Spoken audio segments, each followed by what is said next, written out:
Okay. Make sure that, okay. Okay. Dr. Menard, can you please put us back into public session? Yeah, so we are back into public session February 9th, 2026 at 12:33 p.m. Do we need to redo roll call? Yep. Yeah, roll call Ryan Minerick, ND. Mary Beth Baptista. Megan Larrabee, ND. Cia Robles Fernandez, ND. Josh Looper, public member. Zia Balasimi, ND. Okay. And Jalinda, can you just say that you're here for the recording if you're there? Hi, this is Jalinda Patton with the Dad's CFO. Excellent. Thank you so much. All right. Okay. Next item is case resolution update and discipline recommendations. With me. Yep. Okay. Case 23-08-30. I make a motion to dismiss. Any discussion? All those in favor, aye. We need oh, you made a motion. Yeah, sorry. Need a second. I second. Okay. All those in favor, aye. Aye. I Aye. Any opposed, nay. Motion passes. Okay. Megan, just don't forget after you make the motion, get a second, then you say any discussion. Oh, the discussion's And after the second. Okay. Yeah. Okay, case 24-03-07. I make a motion to dismiss. Can I get a second? I'll second the motion. Any discussion?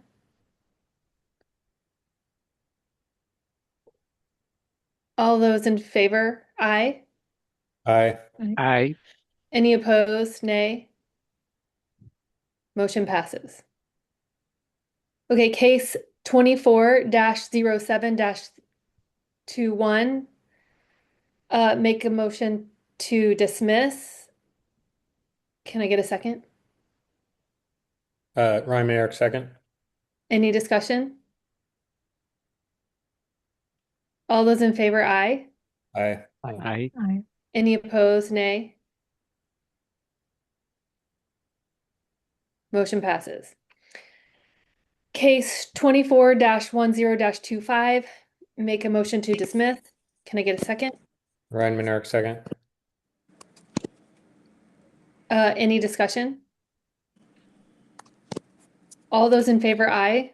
Aye. I Any opposed? Motion passes.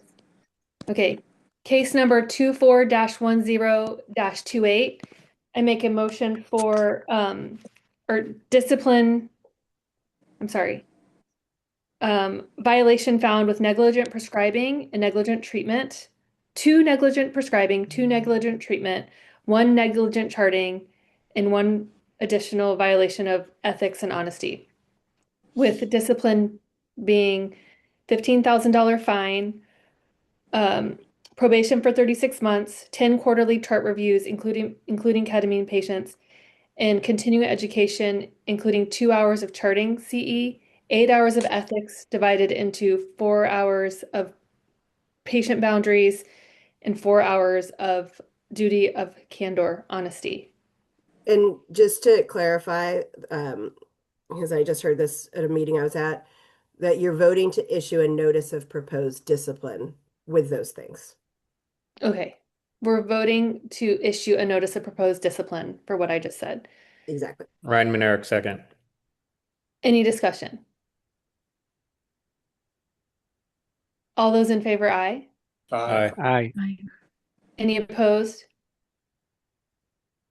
Okay, motion passes. Case 24-10-29, make a motion to dismiss. Can I get a second? Ryan Minerick, second. Any discussion? All those in favor, aye. Aye. I Any opposed, nay. Motion passes. I'm finished. Okay, great. So I move to approve the December 8th, 2025 executive and public meeting minutes and the January 21st, 2026 special public meeting minutes. I second. Any discussion? All those in favor say aye. Aye. Aye. Opposed? Motion passes. Did you do the executive in there too? Because you have to, Yeah. okay. And then don't forget about number 3. I have a question. Oh, yeah, go ahead, Zia. Oh, because I wasn't at the December one. Oh, yes. For the emergency one. And Ryan Monarek, you were not at the emergency meeting. Yeah, so my vote should be abstained for the January 21st emergency meeting. Right. Or special meeting. It wasn't really an Okay. emergency. But yeah. Great. I move to continue investigations over 120 days. I second. Any discussion? All in favor? Aye. Aye. Aye. Opposed? Motion passes. Okay, update on draft rule around licensure fee increase. We have launched it. It has been approved and it is now a permanent rule as part of our rulemaking. Great. Update on draft rule. Oh wait, we'll review for approval at April meeting. Do we need more on the IV rule?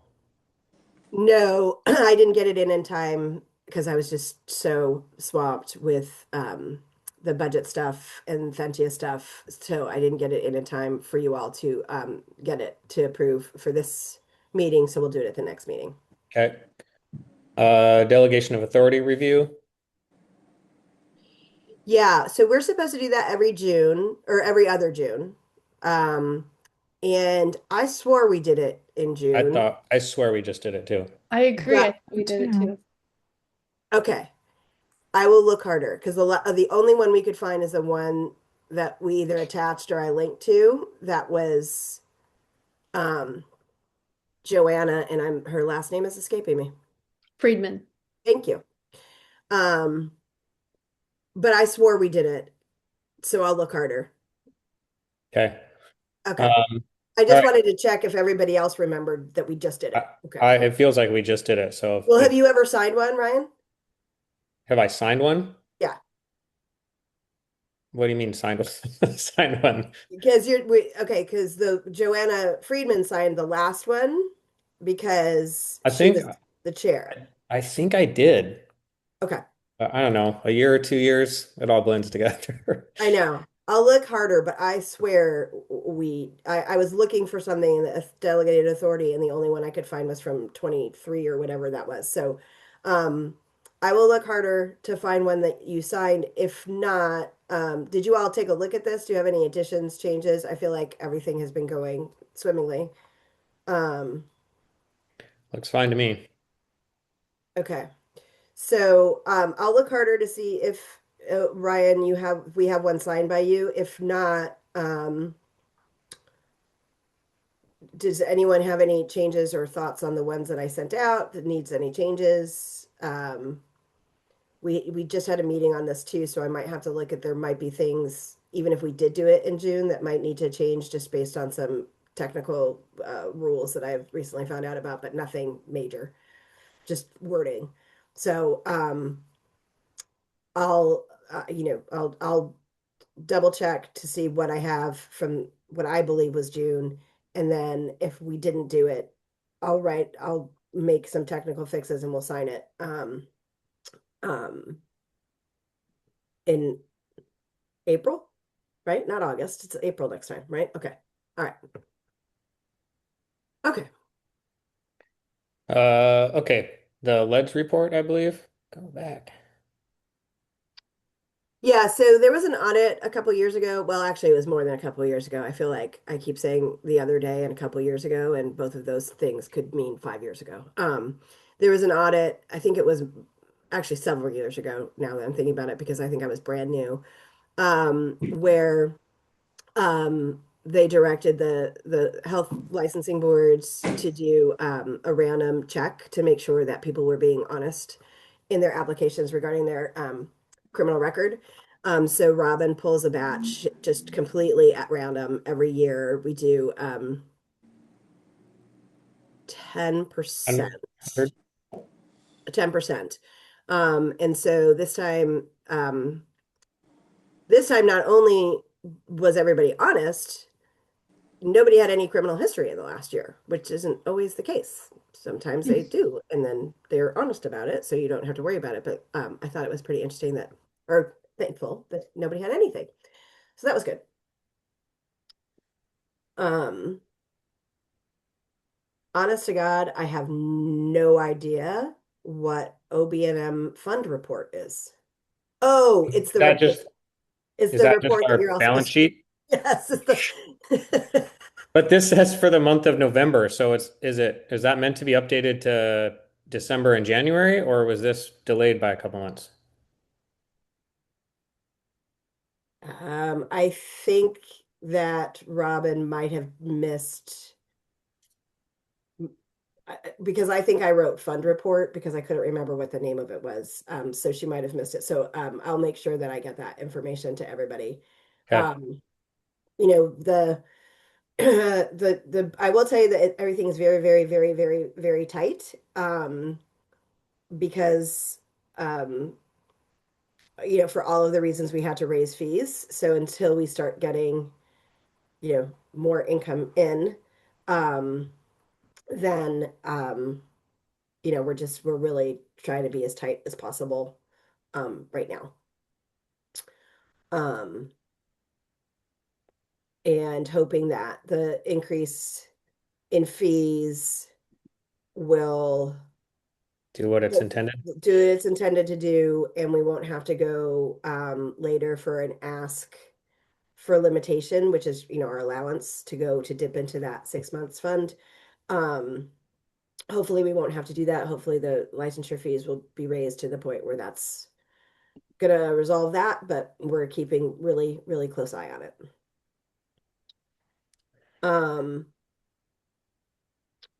On that note, there's one other thing that I should report.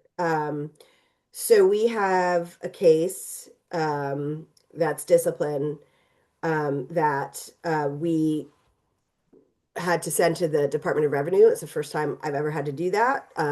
Everybody's always paid their bills. This is the one this is the person who's no longer licensed. Why am I blanking on her name? Um, anyways, so I just want to let you know that I made an error, completely inadvertent. I read the statute one way and I was not correct. I thought it was that we had to send them to the Department of Revenue within 90 days of them signing the order. That is not how the statute reads. It is 60 days where the order said that they have a right to judicial review for 60 days. And if they don't exercise that right of judicial review within 60 days, then it becomes due and payable in full. And so I was operating on the wrong timeline. I thought I was completely 100% on time, but I was about 20 days off because it's 60 days plus 10 for buffer. And so I was 20 days off of getting to the Department of Revenue. But even with being 20 days off, I was only one day past the deadline to actually do it. So, because of that, we didn't do it within the statutory period, which means that we were put on the list of non-compliance with Department of Revenue conditions. And so there's a report that goes to the legislature. I guess it's twice a year that tells the legislature who is in or out of compliance. So, although I fought a valiant fight to not get on that list, it is what it is. And so if and when I'm ever in front of the legislature, I'm going to have to explain why we didn't report it to the Department of Revenue in the time period we were supposed to. I just thought I would tell you that because it's definitely a public document and something that you should know. But clearly it is now tattooed in my brain when that starts. And so we will not be making that mistake again. So is the summary to that we can't collect that money and the Department of Revenue doesn't get that money? No. We're still trying to get the money. We're just under the governor's expectations of being able to follow the statute of Reporting to them what money we're expected to be receiving? yes, I didn't I missed it. I missed the deadline. Literally, it was June 30th and we got it done on July 1st. Okay. Yeah. So no, that it doesn't affect anything in the way of being able to collect. It's just we didn't do it within the time frame of which the statute expected us to do it, and so we're on the list. Okay. But I'm ready if the legislature has anything to say. I'm ready to explain that we're got such great record that in the 8 years that I've been here, I've only had to do it once, and I missed it by a day. So Okay. So the last thing is public comment on public comment, and is it that part in italics what is going to be added to that rule? no, the public comment rule is what's there, right? Like this is what, so if the public wants to come in and make a comment, that's the rule. Yeah. And then I just have that on there in case someone comes to make a public comment and they're expecting a discussion or a Got it. dialogue. That There's a doesn't lot. have to be added to it. Got it. Yeah. So I just want to make sure that people have set expectations that they're allowed to comment, but that doesn't mean that we have a public discussion about something. But this would be if this is the place where you would like to have a conversation about having a rule about prescribing to your family members or to your employees, this would be the time to have that discussion.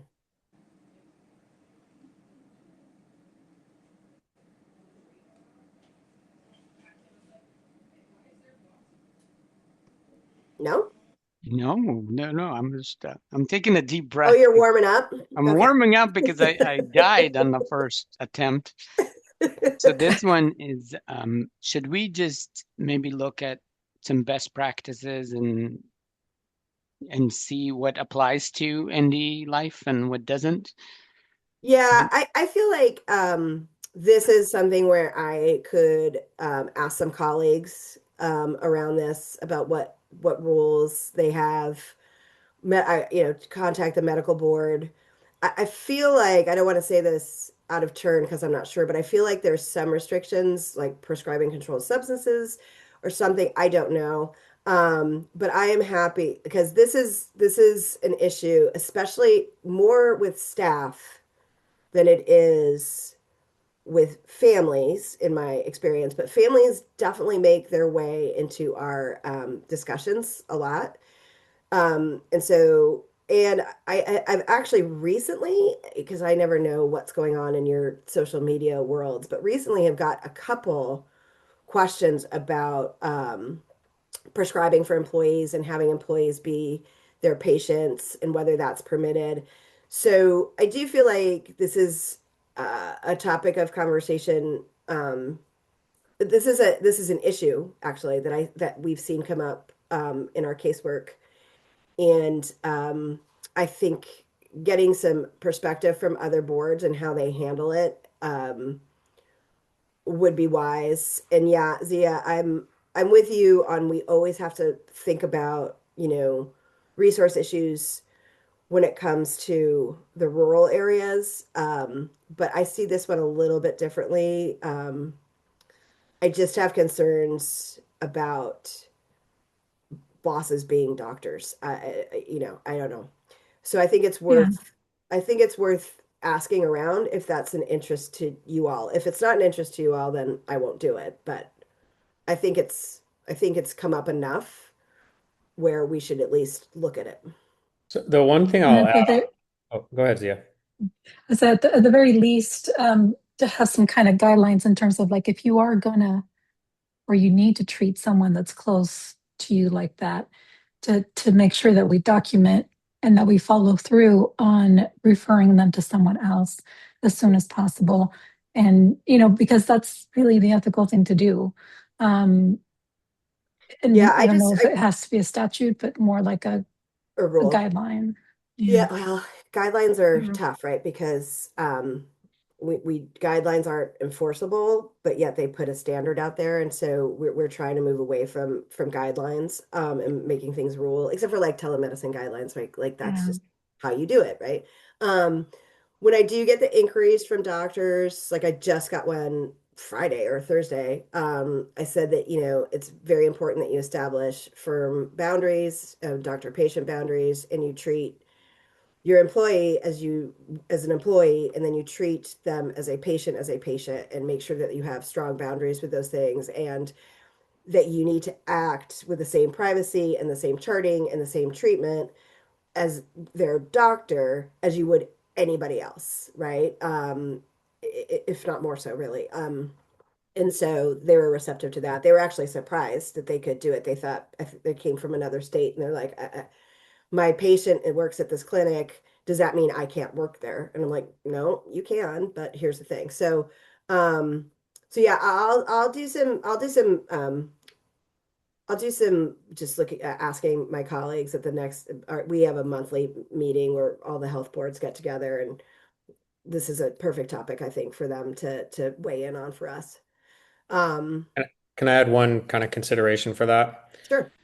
Because I think that we are a smaller profession overall, and some people may be employed with our clinics as a matter of they want to be there and or they think that the doctors are extra good at what they do or like I mean I'm saying that really loosely, not trying to like as in touting your own horn, but like some people are like really want to be there because they really like the care. And I think we from a safety perspective, like we don't, of course, want to go in where people are getting biased and overlooking stuff, but at the same time, like that service could be good for people as they're Mm, working there and getting care that they really like as a perk or an advantage, or not that there's any exchange of anything from a perk standpoint, but the fact that they can still get there. Like you said, I have patients and I'm going to work at this place. Like now, can I not see them?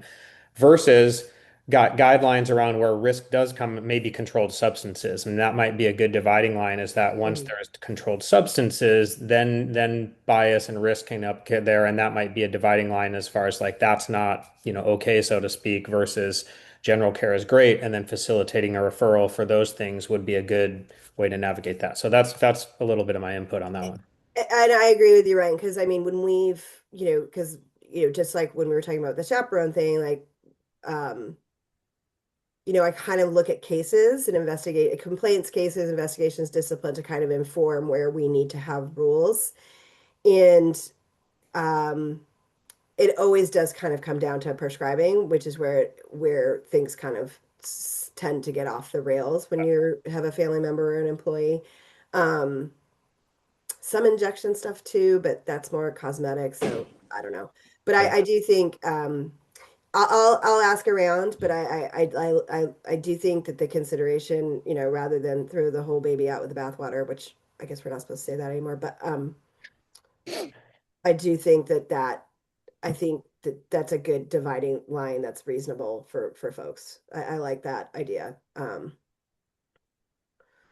So I'll look around and I'll get back to us in April. Okay. We lost Doc Martin again. Yeah, he keeps floating in and out. Yeah. That sounds like a good plan. Okay. Cool. Um, any update on the chaperone situation, or did you not look into it yet, Jeb? I got overwhelmed. I will do something and I will send it to you. But it Okay, we'll do sounds it. like consensus is this is not an issue. Get off it, Shihab. I could get off No, it. There's no, other things I could dedicate my time to. I'm not saying that. I'm just saying I think that there's just like how Ryan was saying, like a lot of people choose to have their doctors be their employer because they care about the work they're doing. We just have to take into consideration, you know, different practice types, and it's just a really different landscape for the chaperone situation for naturopaths because they're just smaller offices. But I do think, we can. I definitely don't want to. stop conversation about it. Especially we have had issues with needing chaperones. And maybe that's something we can think about with. We did, and I promised I'm gonna do it. I'm gonna do it. Okay. But perhaps other things that are coming to head is the controlled prescribing, like the standards and guidelines and stuff. Because I think this is still sticky. We see a lot of that.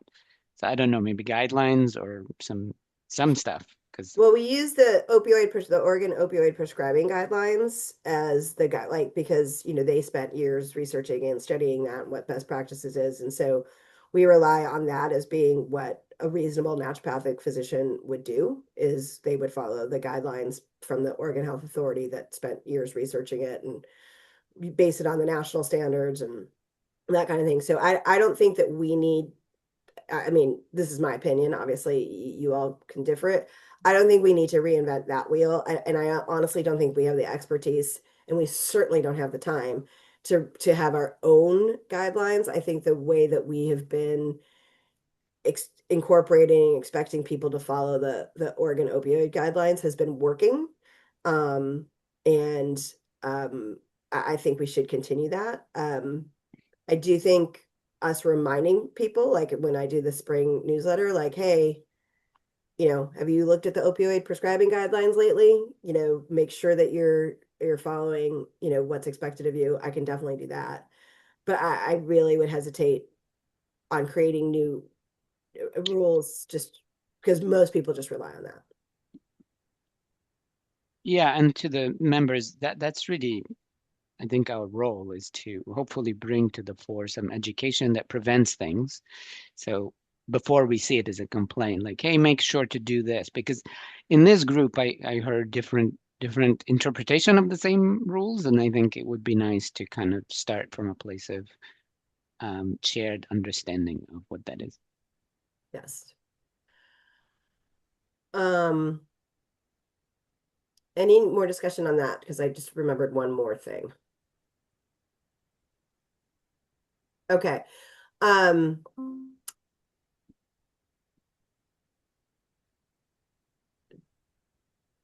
Josh just sent me something. Okay, I'll look at that, Josh, as part of like he just sent me the OMB patient practitioner philosophy. So I'll take a look at that and incorporate that into to April's discussion about the prescribing.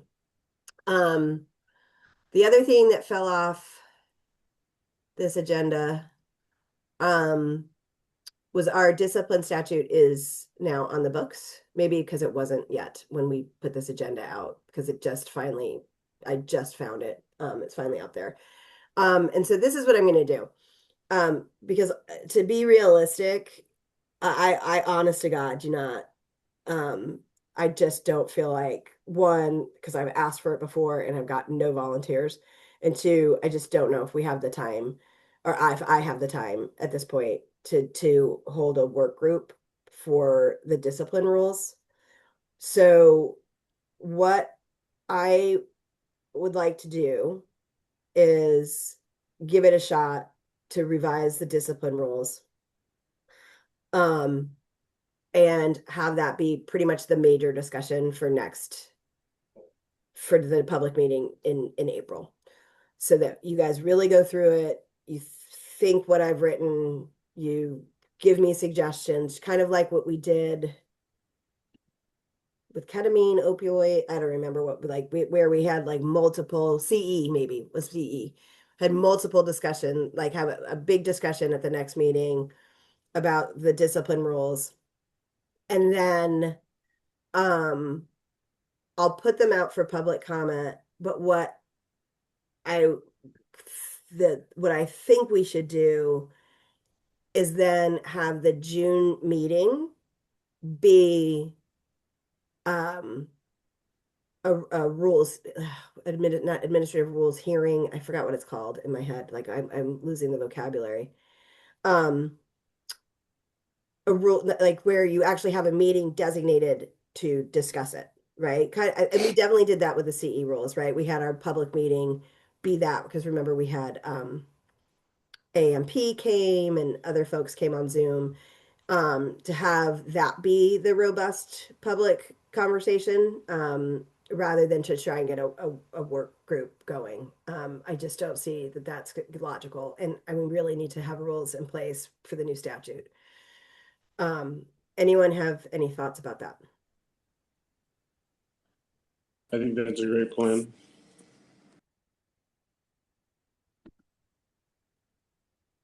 Agree. Okay. And I am looking at my whiteboard up there, and I know I have the midwife rules that I said I was going to do the same thing, where I was going to try and get a committee together. I got a handful of responses of, this is a great idea. Please get NDs involved with the change. And it's like, well, that's what I was trying to do with this email. So I don't think I'm gonna, like, I'm trying to be realistic that I don't think that the midwife and the discipline rules are both going to be done in April for the first go around, but I think that the discipline one needs to move forward first because of the statutory changes. So we'll just try and do it in that way. Great. Thank you.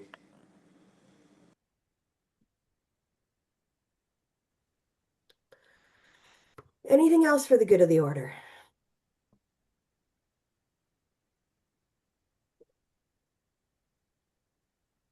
Can I The make one a time- motion? The one time that we have our February meeting in Zoom, it's 60 degrees outside. Great. More time to enjoy it. I know, right? Okay, Can I Go. make a motion to adjourn? you sure can. I make a Second. motion to adjourn. Don't be too fast, Ryan. Any discussion? All All those in right. favor, aye. Aye. I All those opposed, nay. Okay, meeting adjourned at 1:05 p.m. But, thank all right, you. all, thank you. All right. See you in April. Bye, everyone. Thank you. Bye.